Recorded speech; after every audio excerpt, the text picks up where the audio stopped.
La Junta de Personal Docent de l'Ensenyament Públic de Mallorca, amb el suport de la de Menorca i de la d'Eivissa i Formentera, han anunciat concentracions al Consolat demà per al pròxim 1 de juliol. L'objectiu és reclamar una millora en les ràtios, les infraestructures educatives i també un nou acord marc. Tot i això, a la Mesa Sectorial d'Educació, que s'ha celebrat avui, s'han mostrat a favor de la proposta de la Conselleria. Pretenen fer un borsi d'interins per cobrir les places d'inspecció educativa i de protocolaritzar les ajudes als centres d'atenció preferent, que tenen més alumnes amb necessitats especials. Per quan està prevista la convocatòria? Bueno, pues anem a...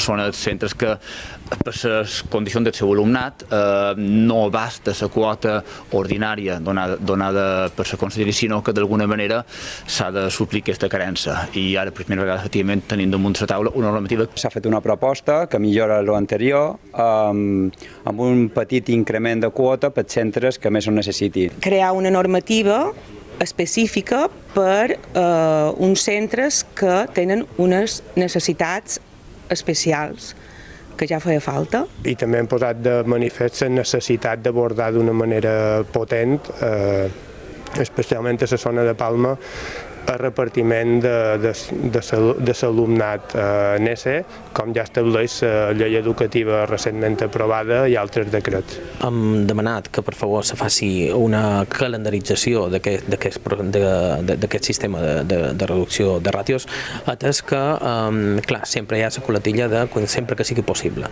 I per tant, nosaltres el que volem és que se calendaritzi i se desenvolupi aquesta normativa.